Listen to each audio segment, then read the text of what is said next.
Le Palais des Beaux-Arts de Lille présente le podcast Forêt magique. Une balade en forêt qui rend sensible à l'invisible. Épisode 4. Patrick Avran, psychanalyste et écrivain.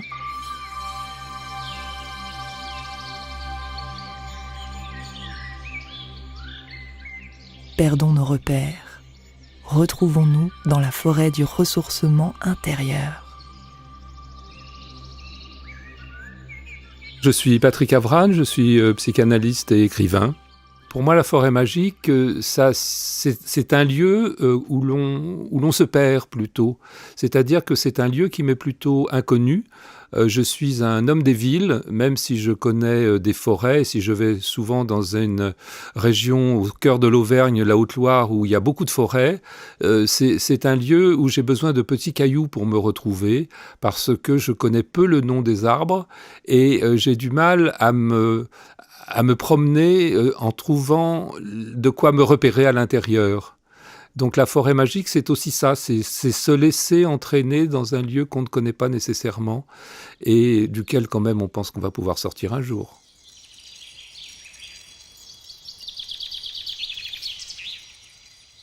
L'histoire du Petit Pousset, c'est celui du plus jeune de 7 garçons qui sont les enfants d'un bûcheron et d'une bûcheronne. C'est-à-dire, et c'est important, les parents du Petit Pousset, ils connaissent la forêt. Ils travaillent dans la forêt.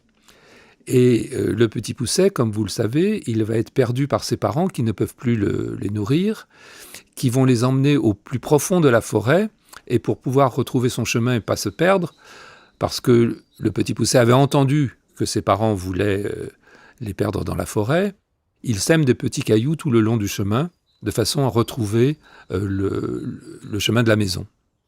Donc, une fois perdu dans la forêt, il suit les petits cailloux, il peut rentrer chez lui, et il retrouve ses parents qui sont très heureux de retrouver leurs enfants.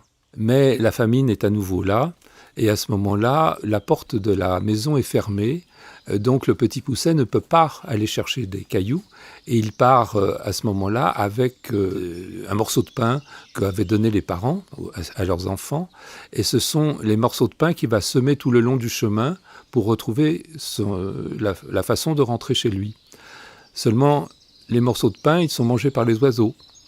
Donc le Petit Pousset et ses frères se trouvent perdus au milieu de la forêt. Charles Perrault nous raconte comment est cette forêt. Il nous dit que c'est une forêt fort épaisse où à 10 pas de distance on ne se voyait pas l'un l'autre. Et à ce moment-là, ils s'égarent, ils se perdent, arrive la nuit, la pluie, ils entendent les loups, ils tombent dans la boue, ils sont effrayés, ils ont froid et finalement au loin le Petit Pousset voit une lumière. Il voit une lumière et il va se diriger vers cette lumière qu'ils vont avoir du mal à voir parce qu'ils se perdent, ils montent en haut d'un arbre pour voir où elle est, ils redescendent, ils ne voient plus la lumière et finalement ils arrivent dans une maison. Et cette maison, malheureusement, c'est la maison de l'ogre. Et l'ogre, c'est un homme qui aime les petits-enfants et particulièrement le Petit Pousset et ses frères, mais il commence par rencontrer la femme de l'ogre, l'ogresse. L'ogresse va essayer de calmer son mari quand il arrive, l'ogre, en lui donnant à manger. Et finalement, le Petit Pousset va être mis avec ses frères dans la chambre des filles de l'ogre. Il y a un grand lit avec les 7 filles de l'ogre qui ont chacune une couronne sur la tête. Il y a un autre grand lit où le Petit Pousset et ses frères vont se coucher. Et le Petit Pousset, qui est quand même un garçon intelligent, comprend que l'ogre, dans la nuit, risque de venir leur couper la tête pour pouvoir les manger le lendemain.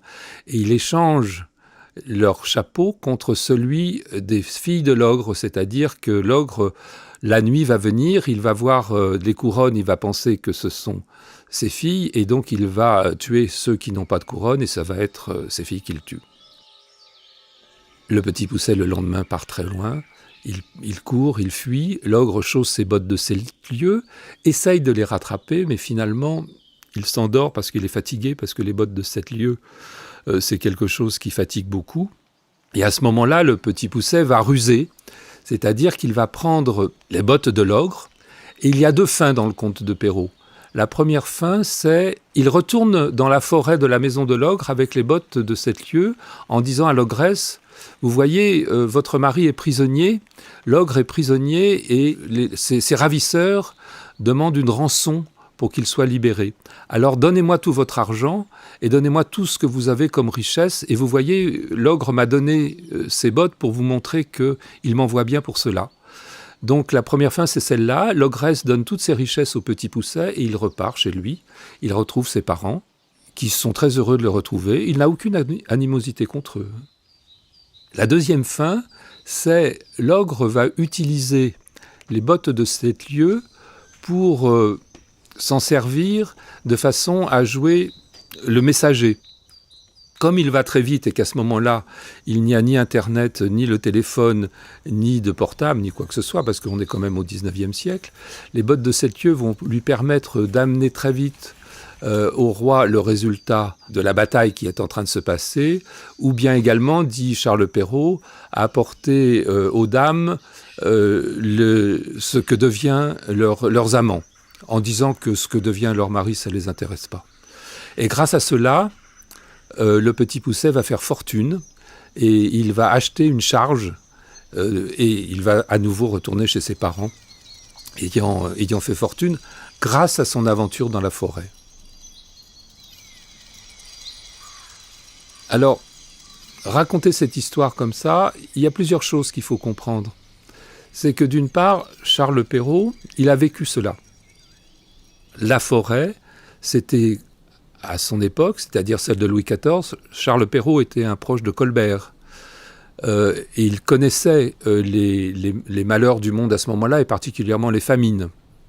C'était un financier, c'est pour ça qu'il y a cette fin, où le petit Pousset devient lui-même, à ce moment-là, on pourrait dire, un homme d'entreprise. Mais la forêt, c'est pour le petit Pousset, dans un premier temps, le lieu auquel il ne comprend rien. S'il met des petits cailloux, c'est parce qu'il sait que ses parents vont le perdre, mais il sait aussi que ses parents connaissent la forêt, puisqu'ils sont bûcherons et bûcheronnes. Donc en suivant les petits cailloux, il va suivre la trace de ses parents. Il peut dire qu'il ne réfléchit pas. Il a des parents qui savent, on suit ce que font les parents. Mais les parents vont le perdre à nouveau, il ne va plus y avoir les petits cailloux, et alors à ce moment-là, commence la véritable aventure, c'est-à-dire qu'il va se confronter à la forêt, il va se confronter à ses mystères, il va se confronter à toutes les terreurs qui existent, le hurlement des loups, la pluie, la boue, tomber, enfin c'est bien raconté dans le conte de Perrault, et comme il se confronte à cela, il va réussir à s'en sortir autrement. Il va s'en sortir comment ? Eh bien, il va s'en sortir en rusant avec l'ogre. C'est-à-dire qu'il prend l'ogre à son propre piège. L'ogre, c'est un gourmand qui aime les petits-enfants. Eh bien, il va faire en sorte que l'ogre dévore non pas lui et ses frères, mais ses propres filles. Ce qui est tout à fait notable dans le conte, c'est qu'à aucun moment, les parents ne sont considérés comme de mauvais parents. Ils ne pouvaient pas nourrir leurs enfants, ils les perdent dans la forêt, on pourrait dire c'est dans l'ordre des choses.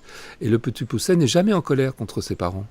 Il fait en sorte de les sauver, il fait en sorte d'utiliser ce qu'il a appris dans son aventure forestière pour gagner de quoi manger. Et c'est ainsi que se termine le conte. Alors, la forêt dans le conte, c'est à la fois la forêt du conte. Parce que dans les forêts, pour de vrai, comme disent les enfants, les ogres, ça n'existe pas. Le même conte, à peu près structuré de la même façon, c'est celui qui a été écrit par les frères Grimm, qui est Hansel et Gretel. Hansel et Gretel, ils ont la même histoire au début, c'est-à-dire des parents bûcherons qui les perdent, et puis finalement, ils sont sauvés. À ce moment-là, ils ne vont pas dans la maison de l'ogre, mais c'est dans la maison de la sorcière, et c'est à peu près la même histoire. Donc les sorcières et les ogres, on sait que ça n'existe pas. On peut quand même penser que ça fait partie de l'imaginaire commun tout le monde. Par contre, la forêt du temps de Perrault, elle était encore plus sauvage qu'aujourd'hui. La forêt a toujours été le lieu de la sauvagerie. Hein. Le Petit Poucet, il rencontre des loups. Le loup, c'est un chien sauvage. Dans la forêt, il y a les sangliers. Les sangliers, ce sont des cochons sauvages. Avant, il y avait des lynx. Ce sont des chats sauvages. On peut même penser que la vache, son équivalent sauvage, c'est le cerf. Et puis la forêt, c'est aussi le lieu où on peut difficilement trouver à manger, on peut chasser, c'est-à-dire c'est le lieu du meurtre, de la sauvagerie, mais il faut se méfier des champignons qui risquent d'être vénéneux ou des baies qui risquent d'être toxiques. La forêt reste toujours aujourd'hui souvent un lieu de mystère. Le conte du Petit Poucet, d'une certaine façon, on pourrait dire que c'est une allégorie de la psychanalyse, au sens où il s'agit, dans un premier temps, de partir dans un inconnu en croyant qu'on a de quoi s'y retrouver, c'est-à-dire les petits cailloux, et puis dans un deuxième temps, de se laisser aller à se perdre dans l'inconnu jusqu'à retrouver au fond de soi-même le plus terrifiant. Hein, c'est, par exemple, être dévoré. Et surtout, être abandonné. Se retrouver petit enfant abandonné comme le Petit Poucet au sein de la forêt. Et pouvoir se sortir de cet abandon, c'est-à-dire avoir fait le chemin qui permet à l'enfant de grandir et de se retrouver dans son monde, c'est aussi celui qui permet de devenir un adulte. La fin du conte du Petit Poucet, c'est lui qui devient, d'une certaine façon, le père de ses parents. Et la forêt a toujours cette fonction-là, c'est-à-dire le lieu qui reste celui où les règles de la société sont peut-être un peu mises à l'écart. C'est peut-être un des derniers lieux où on peut rencontrer l'imaginaire dans la réalité. C'est-à-dire que dans la forêt, on peut vivre ce que l'on vit en rêve.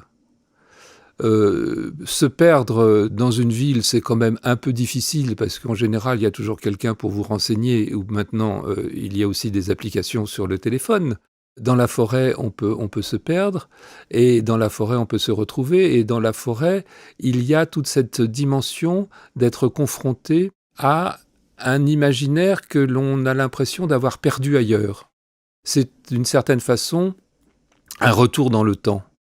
Alors, j'ai été amené, il y a quelque temps, à écrire un livre sur les faits divers et à me pencher sur l'histoire des faits divers. Il y a une particularité des faits divers, c'est que la forêt est souvent le lieu où on pense que va pouvoir se résoudre le mystère. C'est-à-dire que le fait divers, c'est quelque chose qui se passe dans un lieu généralement banal.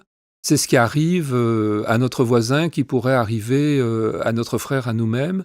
Et c'est une catastrophe auquel on ne s'attend pas. Et qui donc est dans un lieu civilisé. Mais quand un corps a disparu, quand on cherche quelqu'un et qu'on ne le trouve pas, eh bien, très souvent, on va le chercher dans la forêt parce qu'on pense, et parfois pas à tort, que dans ce lieu sauvage, on va trouver la réponse à l'énigme. C'est donc une forêt magique au sens où on pense qu'elle peut cacher les choses, mais c'est pas la forêt elle-même qui est maléfique. C'est pas la forêt qui fait les crimes. C'est celui qui le fait qui pense que, comme elle est sauvage, on ne va pas aller s'y aventurer trop.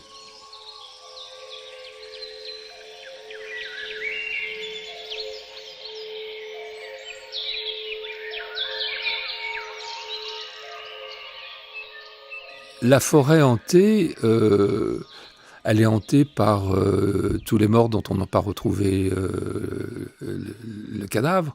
C'est un peu cela, hein, les fantômes. Ce qu'on dit en général, que souvent les fantômes, ce sont ceux qui n'ont pas de sépulture.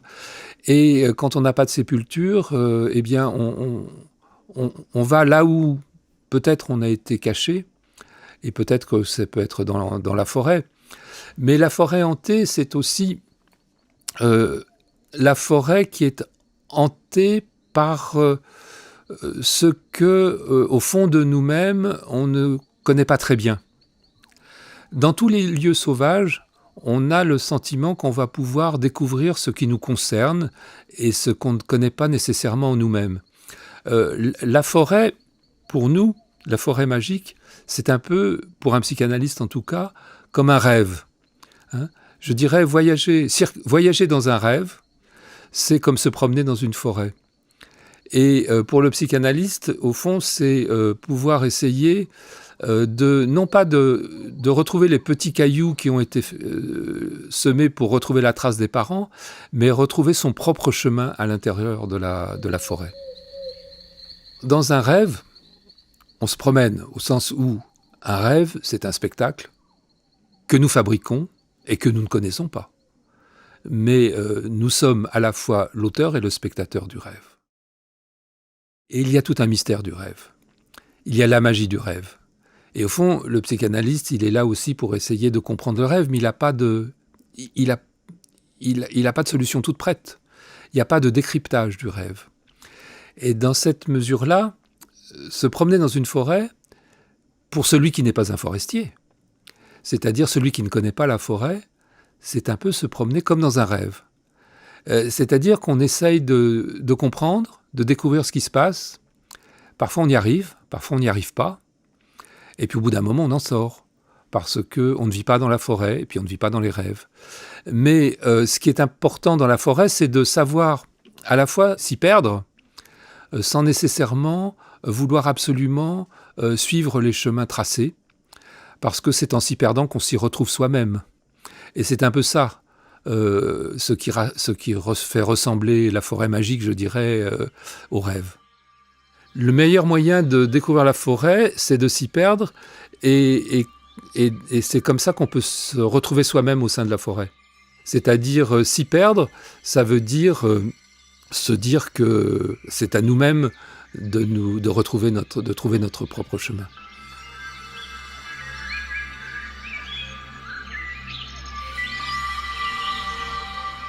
Le Palais des Beaux-Arts de Lille vous a présenté le podcast Forêt magique. Une balade en forêt qui rend sensible à l'invisible. Découvrez d'autres épisodes, la série continue.